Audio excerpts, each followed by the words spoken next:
Assalamualaikum warahmatullahi wabarakatuh. Halo semuanya, perkenalkan saya Iva Misra Sofia dengan NIM 25020166026 dari Prodi Administrasi Publik kelas A. Di video kali ini saya akan mempresentasikan hasil analisis kebijakan, yaitu kebijakan pengalokasian anggaran pendidikan sebesar 20% dari APBN dengan menggunakan pendekatan model inkremental. Baiklah, saya akan mulai dari latar belakang kebijakannya. Seperti yang kita ketahui, pendidikan itu merupakan salah satu sektor yang sangat penting dalam pembangunan suatu negara. Hal ini disebabkan oleh kualitas sumber daya manusia yang sangat ditentukan oleh kualitas pendidikan yang dimiliki. Semakin baik pendidikan dalam suatu negara, maka semakin besar pula peluang suatu negara untuk berkembang, baik dari segi ekonominya, sosialnya, maupun kesejahteraan masyarakatnya. Melihat pentingnya peran pendidikan tersebut, maka pemerintah Indonesia kemudian membuat suatu kebijakan, yaitu kebijakan pengalokasian anggaran pendidikan sebesar minimal 20% dari APBN dan APBD, yang dimana kebijakan ini merupakan salah satu bentuk komitmen pemerintah dalam meningkatkan kualitas sumber daya manusia di Indonesia, khususnya melalui sektor pendidikan. Kemudian, kebijakan ini juga memiliki dasar hukum yang sangat kuat, karena telah diatur langsung dalam Undang-Undang Dasar 1945, tepatnya pada pasal 31 ayat 4 yang menyebutkan bahwa negara wajib memprioritaskan anggaran pendidikan sekurang-kurangnya 20%. Selain itu, ketentuan ini juga diperkuat dalam Undang-Undang Nomor 20 Tahun 2003 tentang Sistem Pendidikan Nasional. Artinya, kebijakan ini bukan hanya sekedar pilihan, tetapi juga merupakan kewajiban negara atau yang sering disebut sebagai mandatory spending. Dalam pelaksanaannya, anggaran pendidikan ini digunakan untuk berbagai kebutuhan, seperti misalnya pembayaran gaji tenaga pendidik, program operasional sekolah atau dana BOS, serta bantuan pendidikan seperti program Indonesia Pintar dan Kartu Indonesia Pintar. Namun, meskipun anggaran pendidikan sudah ditetapkan sebesar 20% dan terus dipertahankan, masih muncul pertanyaan mengenai efektivitas dari kebijakan ini, terutama dalam hal pemerataan dan peningkatan kualitas pendidikan. Oleh karena itu, diperlukan analisis kebijakan untuk memahami bagaimana kebijakan ini dirumuskan dan diimplementasikan dalam praktik. Kemudian saya akan masuk pada analisis proses kebijakan dengan model inkremental. Jadi model inkremental itu merupakan suatu pendekatan dalam kebijakan publik yang dikemukakan oleh Charles Edward Lindblom. Model ini menjelaskan bahwa kebijakan tidak dibuat secara langsung sempurna atau menyeluruh, tetapi berkembang secara bertahap melalui perubahan-perubahan kecil dari kebijakan sebelumnya. Pendekatan ini sering disebut sebagai modeling through, yaitu proses pengambilan keputusan yang dilakukan secara bertahap dengan menyesuaikan kondisi yang ada. Hal ini terjadi karena dalam praktiknya, pembuat kebijakan itu memiliki berbagai keterbatasan, seperti keterbatasan informasi, waktu, sumber daya, serta adanya tekanan politik. Oleh karena itu, kebijakan yang diambil biasanya bukan yang paling ideal, tetapi yang paling memungkinkan untuk dilaksanakan. Jika kita kaitkan dengan kebijakan pengalokasian anggaran pendidikan di Indonesia, pendekatan inkremental ini dapat dilihat dari beberapa hal. Pertama, kebijakan anggaran pendidikan sebesar 20% tidak muncul secara tiba-tiba, tetapi melalui proses yang panjang dan bertahap. Awalnya, perhatian terhadap anggaran pendidikan belum sebesar sekarang. Kemudian seiring waktu mengalami peningkatan hingga akhirnya ditetapkan secara konstitusional. Kedua, dari segi implementasi, penggunaan anggaran pendidikan juga menunjukkan pola inkremental. Hal ini terlihat dari komposisi anggaran yang masih didominasi oleh pembayaran terhadap gaji tenaga pendidik. Artinya, kebijakan ini belum langsung menyentuh seluruh aspek peningkatan kualitas pendidikan, tetapi masih berfokus pada aspek tertentu terlebih dahulu. Yang ketiga, perubahan dalam kebijakan ini cenderung bersifat penyesuaian, bukan perubahan besar. Pemerintah tidak langsung melakukan reformasi besar dalam sistem pendidikan, tetapi melakukan perbaikan secara bertahap sesuai dengan kondisi fiskal dan prioritas pembangunan. Keempat, adanya keterlibatan berbagai aktor seperti pemerintah dan DPR juga menunjukkan adanya proses kompromi dalam pengambilan keputusan. Kebijakan yang dihasilkan merupakan hasil dari kesepakatan yang paling memungkinkan untuk diterapkan, bukan hasil dari perencanaan yang sepenuhnya ideal. Dari beberapa poin tersebut, dapat disimpulkan bahwa kebijakan pengalokasian anggaran pendidikan mencerminkan karakteristik model inkremental, baik dari segi proses perumusan maupun implementasinya. Namun di sisi lain, pendekatan ini juga memiliki konsekuensi karena perubahan dilakukan secara bertahap.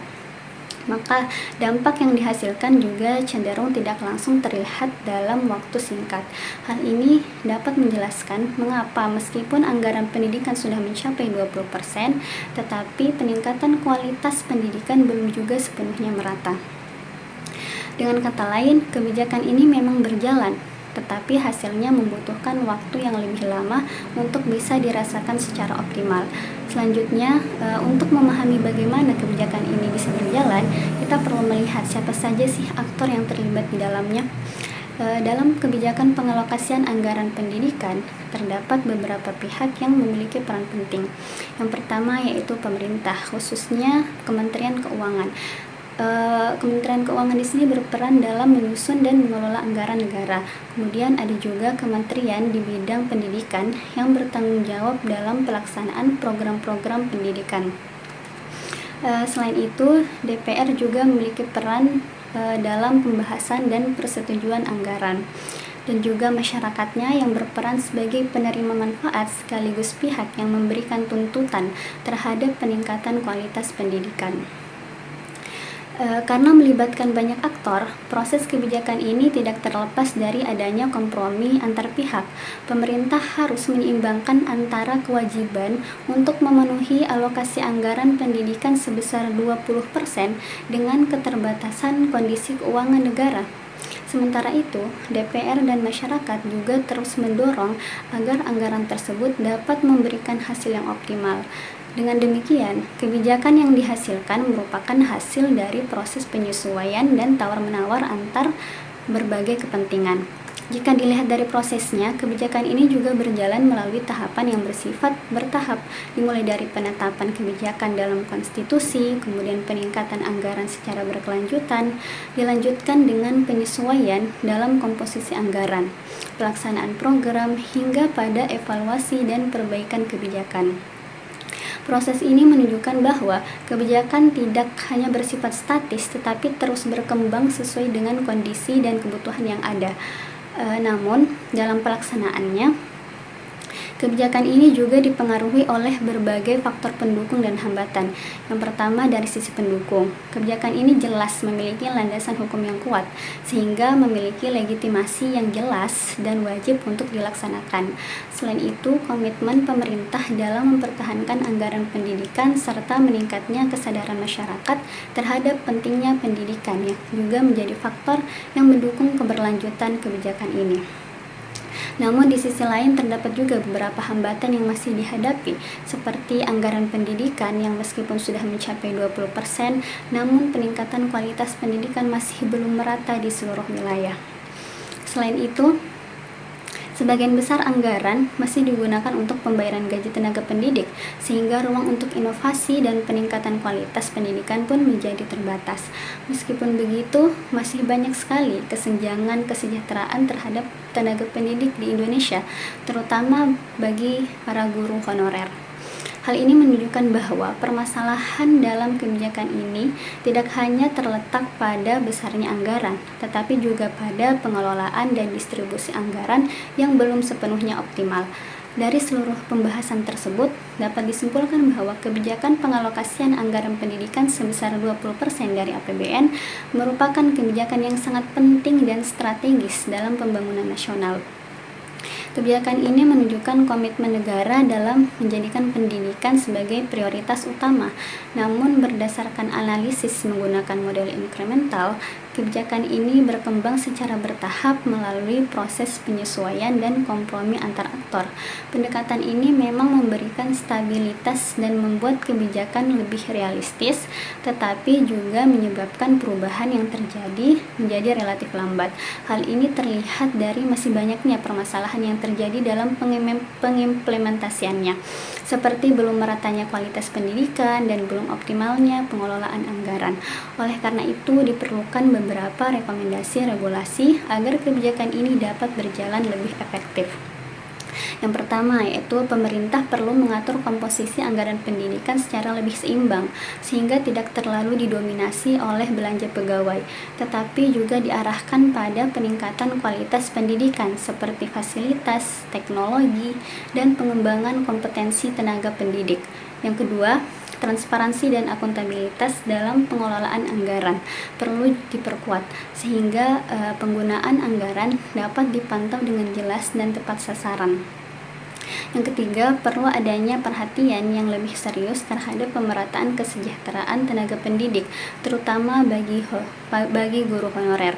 Dan yang terakhir, keberhasilan kebijakan seharusnya tidak hanya diukur dari tingkat penyerapan anggaran, tetapi juga dari dampaknya terhadap peningkatan kualitas pendidikan di lapangan.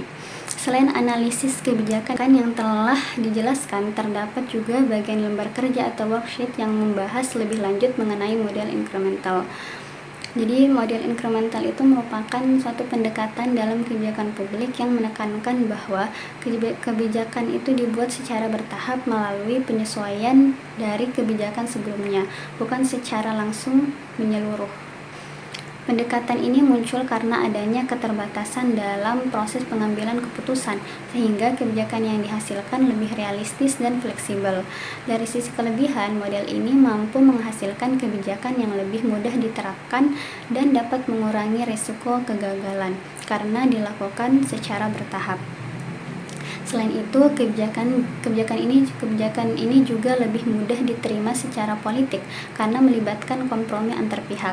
Namun, di sisi lain, model ini juga memiliki kekurangan, yaitu perubahan yang dihasilkan cenderung lambat dan kurang memberikan dampak besar dalam waktu singkat.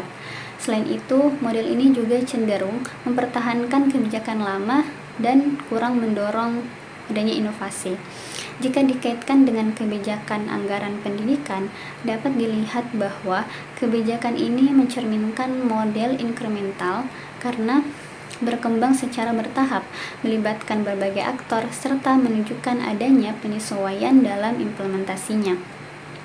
Sebagai penutup, dapat dipahami bahwa kebijakan ini telah berada di arah yang tepat, namun masih memerlukan perbaikan agar dapat memberikan hasil yang lebih optimal dan merata. Mungkin itu saja yang dapat saya sampaikan, kurang lebihnya mohon maaf. Terima kasih. Wassalamualaikum warahmatullahi wabarakatuh.